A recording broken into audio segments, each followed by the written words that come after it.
Mən Vəlizadə Ramal Təbboğlu 2020-ci ildə Dövlət İmtahan Mərkəzi tərəfindən keçirilən qəbul imtahanında 655 bal toplayaraq Azərbaycan Tibb Universiteti Dövlət Sifarişi əsasında qəbul olmuşam. Universitet həyatımızda bəzi miflər mövzusudur ki, kənardan deyilir ki, burada praktiki fəaliyyət zəifdir.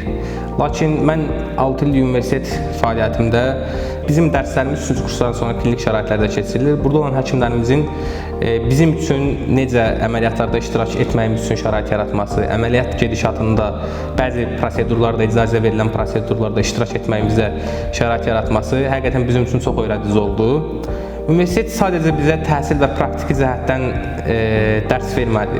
Biz burada çoxlu dostluqlar qazandıq, həyata baxış açısı öyrəndik, bacarıqlarımıza inkişaf etdirməkdə xüsusi böyük rollar oldu. İstər praktiki, istər nəzəri, simulyasiya mərkəzlərində olan dərslərimizdən tutmuş, hamısı bizim inkişafımız üçün yaradılmış şəraitlərdir. Bundan sonra mən 2026-cı ildə Tibb Universitetini xüsusi fərqlənmə diplomu ilə bitirərək həmin il Dövlət İmtahan Mərkəzi tərəfindən keçirilən rezidentura klinik mərhələ imtahanında 93 bal toplayaraq ən yüksək rəqəm göstəricisi olaraq ölkə birincisi seçildim. Mən buradan gənc kolleqalarımıza, gələcək həkim yoldaşlarımıza bunu demək istəyirəm ki, düzdür, hamımız bir-birimizi məncə yaxşı başa düşürük. Çünki bir həkimin yetişməsi elə də asan bir proses deyil. Düzdür, bəzən ümidsizlik hissi olur, bəzən çətinliyə düşürük, sıxılırıq. Bunların hamısı bizim də başımıza gəlibdir.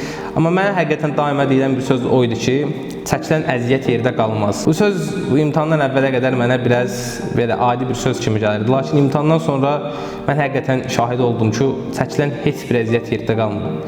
Bunun üçün gənc yoldaşlarımıza, tələbələrimizə onu demək istəyirəm ki, heç vaxt motivasiyadan düşməyin. Yol nə qədər enişli, çıxışlı olsa da, bundan motivasiyadan düşməyin. Daima özünüzdə motivasiyanızı yüksək saxlayın. Bir onu yadınızda saxlayın ki, inam nə qədər yüksəkdirsə, məqsəd o qədər yaxındır.